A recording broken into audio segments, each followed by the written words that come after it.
महल में घूम रही बिल्ली को रानी ने प्यार से थोड़ा खाना खिला दिया। लेकिन किस्मत ने ऐसा खेल खेला कि रानी ने बिल्ली के 2 बच्चों को जन्म दिया। ये देखकर दाई वहीं बेहोश हो गई।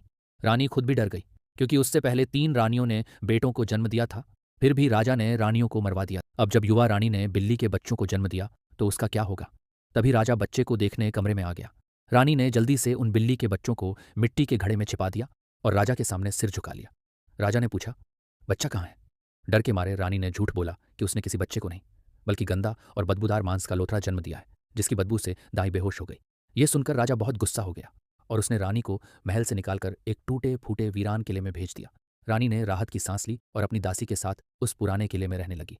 थोड़ी देर बाद दासी बिल्ली के बच्चों के लिए पतली खिचड़ी लेकर आई, लेकिन उन्होंने उसे नहीं खाया। दासी बोली, महारानी, आखिर ये आपके ही बच्चे हैं, इन्हें अपना दूध पिलाइए। रानी को थोड़ा अजीब लगा, लेकिन उसने मान लिया। जैसे ही उसने उन्हें दूध पिलाया, दोनों बिल्ली के बच्चे अचानक छोटे इंसानी बच्चों में बदल गए और रानी को माँ कहकर बुलाने लगे। यह देखकर रानी हैरान रह गई। उसने तुरंत दोनों बच्चों को गले लगा लिया। अगले दिन दोनों बच्चे रानी के लिए मिठाइयाँ और एक बड़ा तोहफा लेकर आए। एक बच्चे के हाथ में बड़ा कपड़ा था और दूसरे के हाथ में एक पत्थर।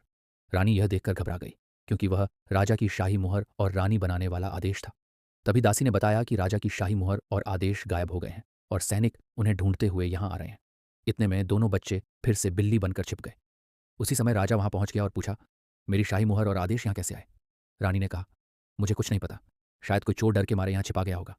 तभी दूसरी रानी ने आरोप लगाया कि यह रानी फिर से महारानी बनना चाहती है, इसलिए उसने मुहर चुराई है और इसे तुरंत सजा मिलनी चाहिए।